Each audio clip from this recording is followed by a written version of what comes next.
제 큰아이가 3살 때의 일입니다. 이제 막 태어난 동생에게 엄마의 옆자리를 내어준 이 아이는 시간이 날 때마다 저와 산책을 나갔는데요. 이 아이와 함께 걷다 보면 이 100m 가기가 힘들더라고요. 아이의 걸음이 느린 것 때문이기도 하지만 그보다 더 큰 이유는 가다가 자꾸 걸음을 멈추기 때문인데요. 아빠, 여기 꽃이 피었어요. 노란색 꽃이에요. 또 조금 가다 보면 아빠, 여기 개미가 있어요. 지금 집에 가나 봐요. 이 똑같은 길을 걷는 저에게는 전혀 보이지 않는 것들이 이 아이에게는 걸음을 뗄 수 없을 정도로 흥미롭게 다가오는 모양입니다. 무슨 차이일까요? 왜 저에게 보이지 않는 것들이 이 아이에게는 보일까요? 그것은 바로 이 눈높이 때문입니다. 눈이 높은 사람과 낮은 사람, 높이 있는 사람과 낮게 있는 사람은 서로 보는 게 다르고 경험하는 게 다르고 느끼는 게 다르기 때문이죠. 이것을 좀 더 확장시켜 보겠습니다. 우리가 사는 이 세상에는 낮춰야 비로소 보이는 것들이 있습니다. 값비싼 고층 아파트에 살 때에는 보이지 않는 것들이 시선을 돌려 낮은 곳을 바라볼 때 비로소 눈에 들어오는 삶들이 있죠. 높은 자리에 앉아 있을 때는 볼 수 없었던 것들이 그 자리에서 내려오고 나니 비로소 서민들의 눈물이 보이고 약자들의 고된 삶이 들어오게 됩니다. 낮추면 비로소 보이는 것들이죠. 그래서일까요? 가장 높은 보좌에 계신 하나님께서는 자신을 낮추셔서 인간이 되셨습니다. 그리고 그런 그분의 눈에는 언제나 죄의 짐에 눌린 자들, 사회로부터 소외당하고 고된 삶에 허덕이는 자들이 보이게 됩니다. 그 한 사람 한 사람을 몸을 낮춰 바라보시느라 그분의 걸음은 언제나 느린 걸음이었죠. 누구나 쉽게 지나치던 그 길을 그분은 멈추시고 돌아보시고 어루만져 주셨던 것입니다. 오늘은 마태복음 18장에 나오는 한 비유를 통해서 자기를 낮춤으로 비로소 보이는 것들에 대해서 생각해 보려고 합니다.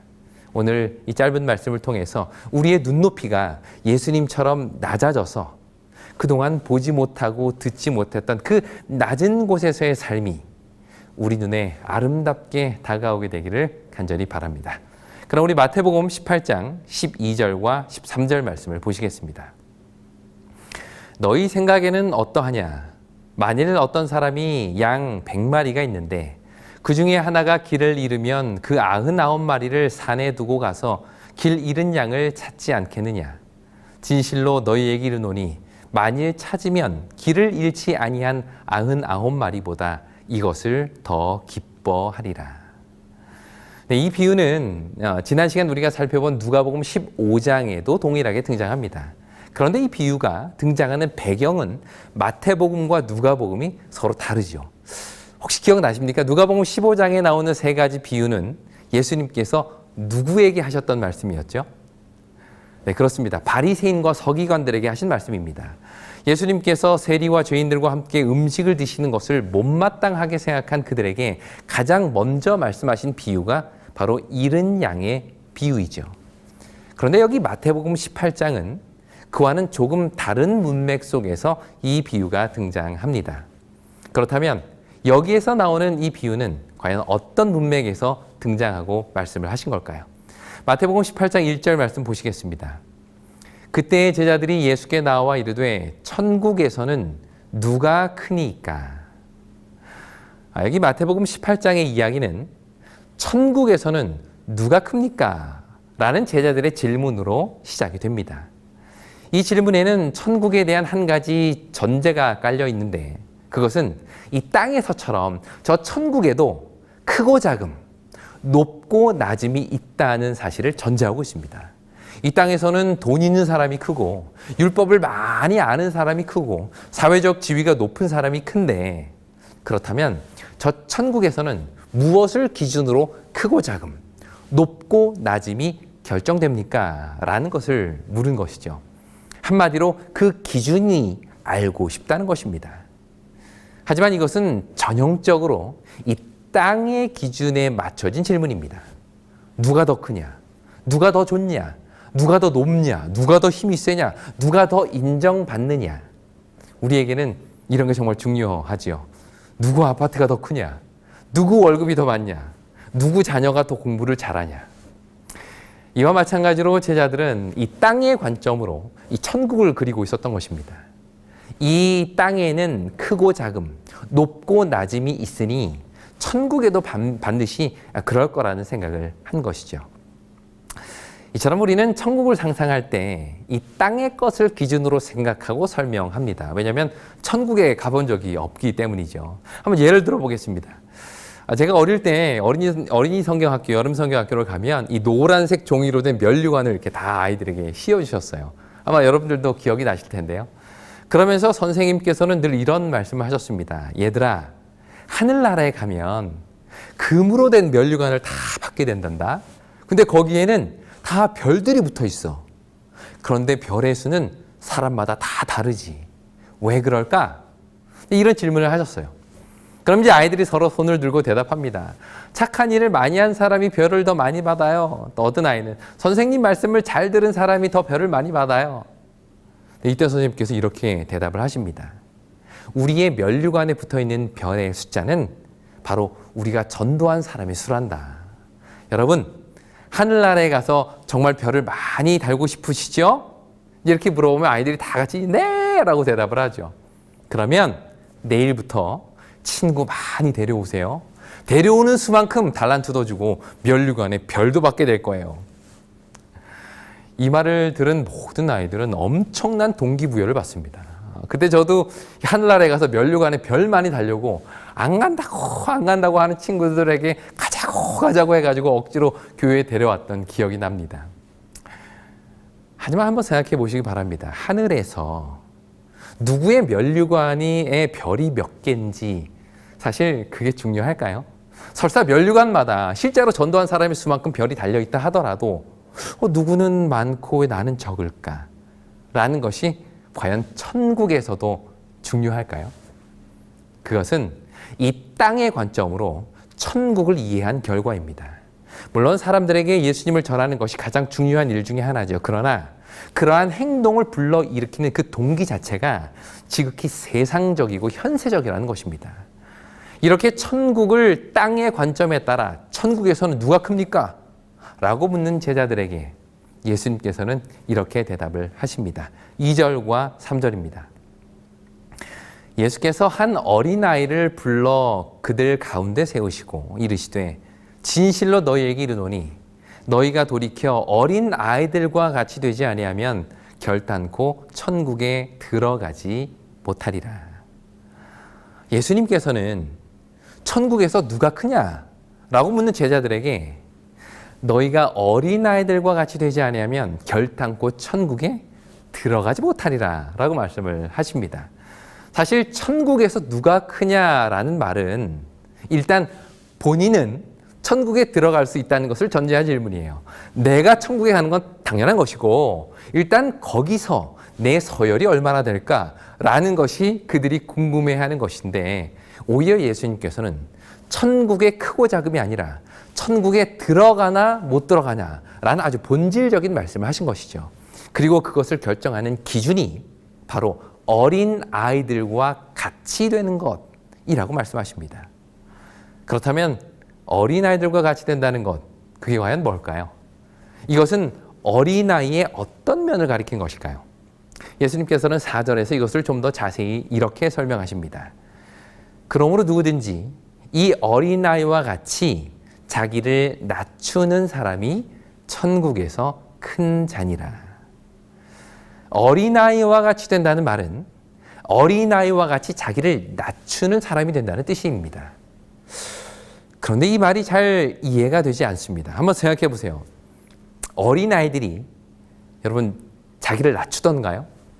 물론 뭐 그런 아이들도 있겠죠. 하지만 저희 아이들이나 주변에 있는 아이들을 보면 자기를 낮추기보다는 오히려 남보다 더 높아지려고 하는 것이 일반적인 모습입니다. 그렇다면 이 말씀을 우리는 어떻게 이해해야 할까요? 어린 아이와 같이 자기를 낮추는 사람이란 과연 어떤 의미일까요? 이 구절의 헬라 원어를 보면 두 가지로 해석을 할 수가 있습니다. 첫째는 어린아이가 자신을 낮추는 것처럼 너희도 자신을 낮추라 라는 뜻입니다. 조금 전에도 말씀드린 대로 어린아이는 자신을 낮추는 겸손한 존재로 이해하는 것이 첫 번째 이해입니다. 하지만 또 다른 해석이 가능한데요. 이것은 어린 아이만큼 자기를 낮추는 사람이 천국에서 크다는 말입니다. 일반적으로 예수님 당시에 가장 작은 자, 가장 낮은 자에 속하는 부류가 바로 어린 아이입니다. 우리가 잘 알듯이 복음서가 사람의 수를 기록할 때는 언제나 여인과 아이들의 수가 제외되죠. 뿐만 아니라 복음서에 읽어보면 어린아이의 이름이 기록된 곳이 딱 한 곳 있습니다. 어딜까요? 누구의 이름일까요? 맞습니다. 예수님의 어린 시절을 기록하는 그곳에 예수라는 그 아이의 이름이 등장하는 곳 말고는 없습니다. 복음서에 나타난 거의 대부분의 이름은 성인 남자의 이름이고 그 다음으로 여성의 이름들이 종종 등장하지만 어린아이의 이름은 어린 예수 말고는 그 이름이 기록되어 있지 않습니다. 그만큼 어린아이는 당시 사회에서 작고 낮고 소외된 계층에 해당되었던 사람들입니다. 그런데 천국에 가려면 자신을 그 낮은 아이들의 눈높이까지 낮추라는 말입니다. 한마디로 어린아이가 자신을 낮춘다는 말이 아니라 내가 어린아이에게까지 낮아져야 한다는 뜻이죠. 그래서 공동번역은 이 구절을 이렇게 번역하고 있습니다. 그리고 하늘나라에서 가장 위대한 사람은 자신을 낮추어 이 어린아이와 같이 되는 사람이다. 이 해석을 보면 자기를 낮추는 사람이 어린이가 아니라 나 자신입니다. 내가 스스로를 낮추어 이 어린아이와 같이 될 때에 비로소 천국에서는 가장 큰 자, 가장 위대한 자가 된다는 말이죠. 여기에 등장하는 어린아이는 자기를 낮추는 자가 아니라 그냥 낮은 자입니다. 자기를 낮춘다는 말은 지금은 높이 있다는 것을 전제한 표현이죠. 나는 원래 높은 사람인데 겸손하게 자기를 낮춘다는 뜻이기 때문입니다. 하지만 당시 어린이는 자신을 낮출 만한 지위가 전혀 아니었죠. 그들은 그냥 낮은 자, 약한 자, 업신여김을 받는 그런 자들이었습니다. 예수님께서는 이날 천국의 높음을 묻는 제자들에게 이 땅에서의 낮아짐을 말씀하신 것입니다. 천국에 들어가고 싶으냐? 천국에서 큰 자가 되고 싶으냐? 그렇다면 이 땅에서 너가 가장 낮다고 생각하는 사람, 너의 눈에 보기에 가장 보잘것 없고 소외되고 무시당하는, 그리고 무시당하는 것을 당연하게 생각하는 그 사람만큼 너가 낮아져야 된다라는 뜻이죠. 그렇게 자신을 낮출 때 비로소 천국이 보이는 것입니다. 여기에 어린아이로 묘사된 이 존재는 단순히 어린아이 자체를 가리키는 말이 아닙니다. 이것은 약자를 대표하는 표현입니다. 그들은 자기를 낮추는 자가 아니라 그냥 낮은 자입니다. 그 사회에서 무시당하고 없이 살고 힘겹고 고된 삶을 살아도 모두가 그런 삶이 당연한 것처럼 생각하는 그 사람이 바로 여기에 표현된 어린아이죠. 제자들은 이 땅에 있는 낮은 자의 삶에 대해서는 크게 관심이 없었던 것으로 보입니다. 그들의 관심은 높아지는 것, 천국에서 큰 자가 되는 것뿐이었죠. 그래서 어떻게 해서라도 그들은 큰 자가 되고자 노력하기 원했고 그 비법을 알기 위해 예수님께 물은 것입니다. 그런데 예수님은 전혀 기대하지 못했던 대답을 그들에게 하셨죠. 천국의 높음을 묻는 제자들에게 이 땅에서의 낮아짐, 그것을 말씀하신 것입니다. 하늘에 가서 어떻게든 별 하나라도 더 달고 싶어하는 사람들에게 지금 눈앞에 있는 작은 자에게까지 낮아지라고 말씀하신 것이죠. 하늘에서 더 큰 권세, 더 큰 영광을 누리기 위하여 종교적 행위에 심취해 있는 자들에게, 너무 낮아서 잘 보이지조차 않는 자들에게까지 낮아지라고 말씀하신 것입니다. 이것이 천국에서 가장 큰 자의 삶이라는 것입니다. 며칠 전 안타까운 뉴스를 들었습니다. 한적한 논길 옆에 주차된 차량 안에서 60대 어머니와 20대 젊은 아들이 숨진 채 발견이 됐는데요. 이 아들은 심한 자폐 장애를 가지고 있었습니다. 주변 사람들의 말을 들어보면 이 어머니는 아들을 정말 끔찍하게도 챙겼다는 것입니다. 집으로부터 한 10km 정도 떨어진 이곳에 주말 농장을 구하고 아들과 자주 이곳에 바람을 쏘이러 나오기도 했는데요. 그 넓은 곳에 와서 마음 놓고 돌아다니고 또 소리 지르고 싶은 만큼 소리 지르게 하기 위해서 이 엄마는 그런 노력들을 한 것이죠. 그런데 어떤 이유에서인지 그렇게 나들이로 시작된 이 여행이 죽음으로 마감이 된 것입니다. 이 차량 안에는 영수증 뒷면에 급하게 써내려간 유서가 발견이 되었는데요. 이것으로 보아 미리 계획된 것이라기보다는 어떤 순간적인 선택이었던 것으로 보입니다. 코로나가 시작이 되면서 시설에도 가지 못하고 이 20대 자폐아 아들을 이 60대 어머니가 하루 종일 돌봐야 하는 그런 상황이었습니다. 뭐 아이가 어릴 때는 혼내기도 하고 달래기도 하면서 키워왔는데 이제 20대 청년이 되니까 힘으로도 못 당하는 것이죠. 욕구가 충족되지 않으면 고함을 지르고 주변 사람들에게 눈총을 받는 일이 점점 심해지자 이 어머니는 홀로 그 일을 감당해내기 힘들었던 모양이었습니다. 그래서 결국 이런 극단적인 선택을 하고 만 것인데요. 그 뉴스를 보는데 그냥 막연한 미안함이 들었습니다. 그분의 얼굴도 모르고 전혀 관계가 없는 분이지만 그래서 그렇게 버겁게 하루하루를 살아가는 그 사람들이 있다는 사실조차 제가 모르고 있었다는 것이 정말 미안하고 죄송했습니다. 그냥 저의 일상에 빠져 바쁘게 걸음을 옮기다 보니 주변의 아픔이 전혀 저의 눈에 들어오지 않았던 것이죠. 그런 우리에게 예수님은 오늘 말씀하십니다.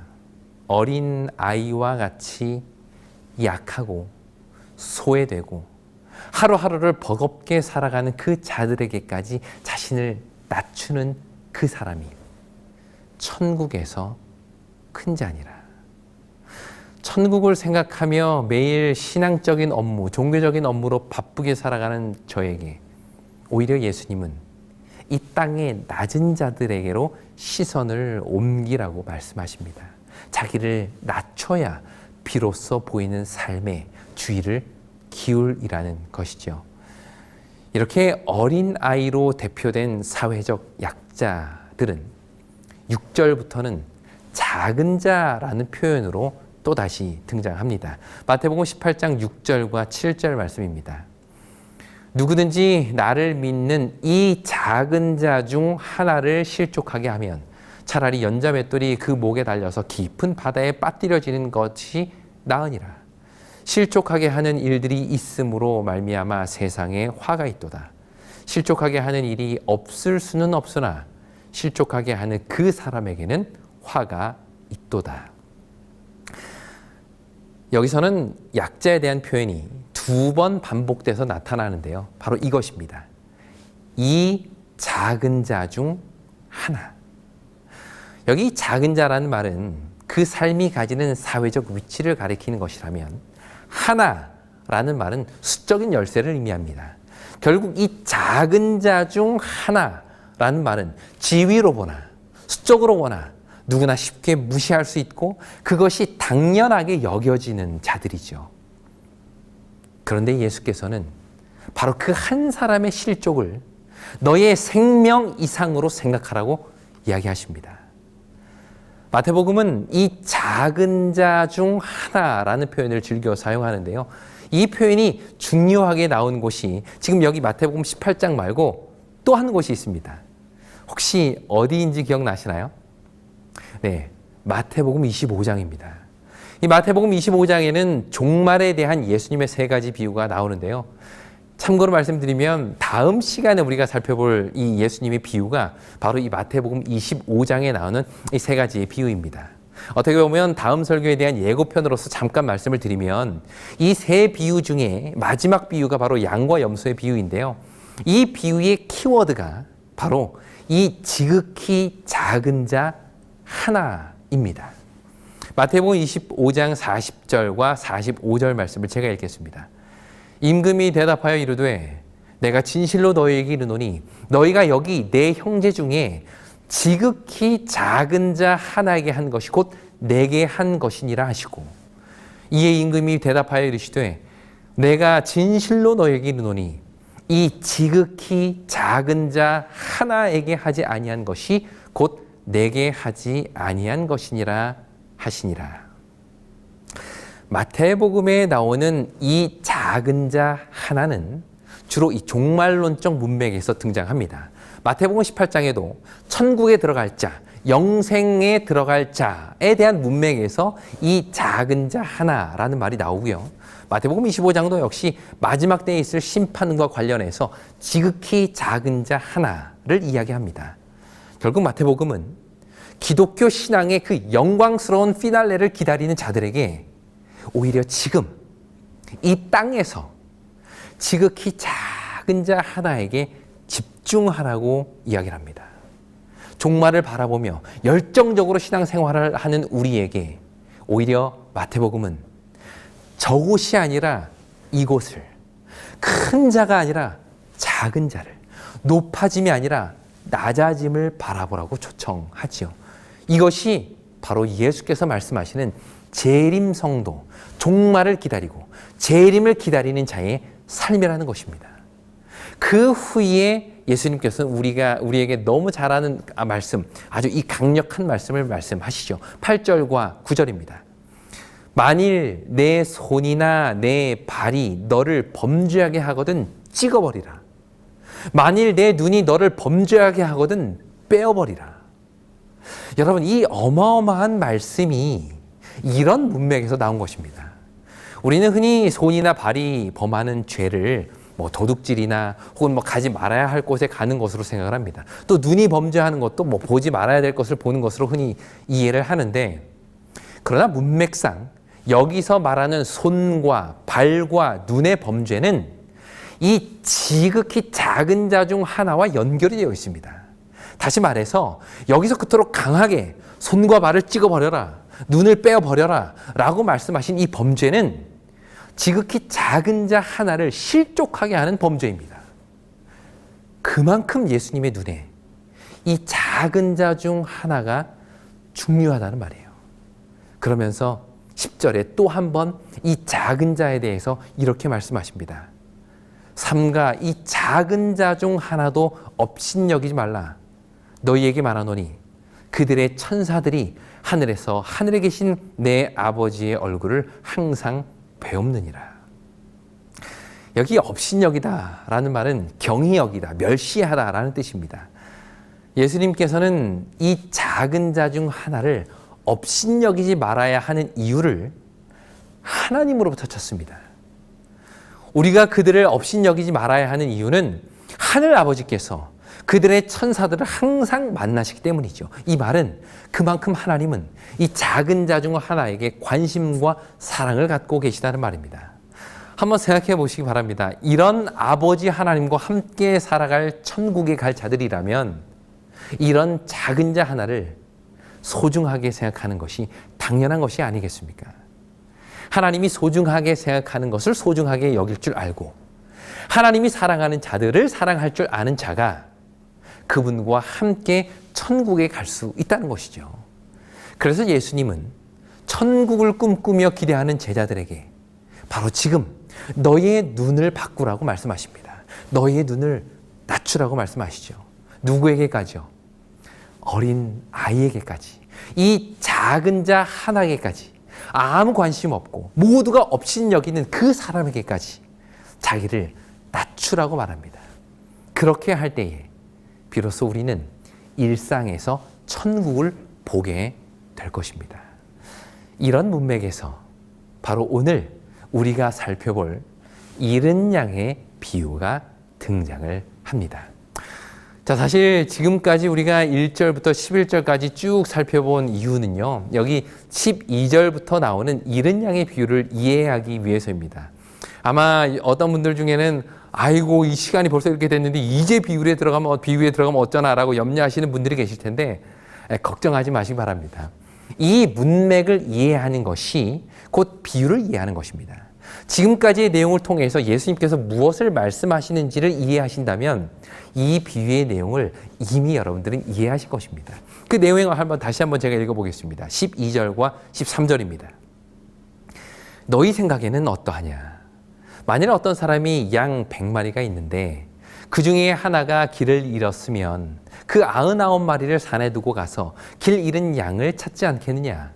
진실로 너희에게 이르노니 만일 찾으면 그 길을 잃지 아니한 99마리보다 이것을 더 기뻐하리라. 여기 한 사람에게 양 100마리가 있습니다. 그런데 그 중에 하나가 길을 잃었죠. 이것은 비유인데요. 그렇다면 왜 예수님께서는 굳이 100대 1이라는 비유를 선택했을까요? 10마리 중에 한 마리일 수도 있고요. 2마리 중에 한 마리일 수도 있는데 왜 굳이 100마리 중에 한 마리를 잃어버렸다라고 상정을 하신 것일까요? 100마리 중에 한 마리라는 이 개념은 무엇을 이야기하고 싶으신 것일까요? 그렇습니다. 이것이 바로 작은 자 중 하나, 지금까지 이야기한 이 문맥에서 말씀하신 작은 자 중 하나가 이 비유에서는 100마리 중에 한 마리로 표현된 것입니다. 양의 입장에서 볼 때에는 100마리 중에 하나는 별것 아니죠. 일단 누구만 아니면 돼요? 길을 잃은 양이 나만 아니면 됩니다. 남이야 길을 잃든 말든, 남이야 코로나로 어떤 고통 중에 있든 말든 내 이야기가 아니면 상관없다는 것입니다. 그런데 여기서 예수님의 시선은 양으로부터 목자에게로 옮겨집니다. 목자의 눈에는 그 잃어버린 양 하나, 이 지극히 작은 자 중 하나, 그게 너무 소중하다는 것이죠. 마치 10절에서 그 천사들이 항상 하나님의 얼굴을 뵐 정도로 하나님의 눈에는 그 작은 자 하나가 그토록 귀하고 소중하다는 말입니다. 그리고 이 비유는 이렇게 마무리가 됩니다. 14절입니다.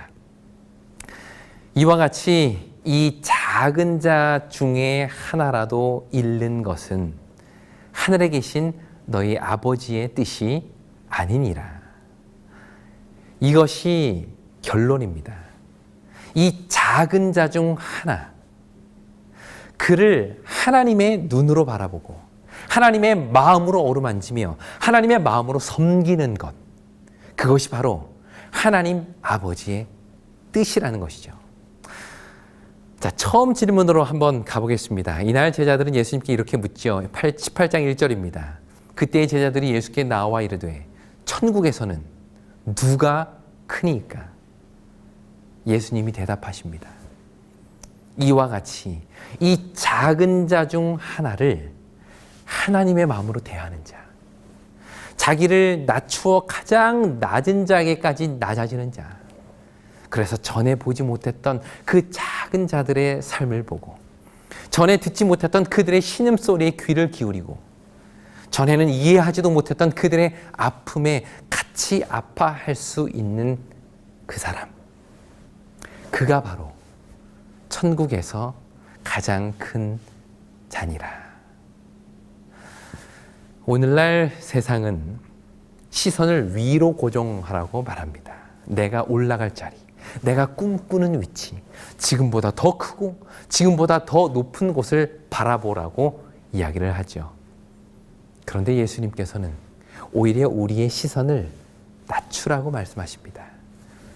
낮은 자의 자리까지, 약한 자의 삶까지 내 눈을, 너의 관심을 낮추라는 것이죠. 그렇게 할 때 비로소 우리는 거기서 이미 낮은 자와 함께 하고 계시는 예수를 만나게 될 것입니다. 어쩌면 우리가 일상에서 예수를 만나지 못하고 사는 이유는 예수보다 우리가 너무 높은 곳에 올라와 있기 때문은 아닐까요?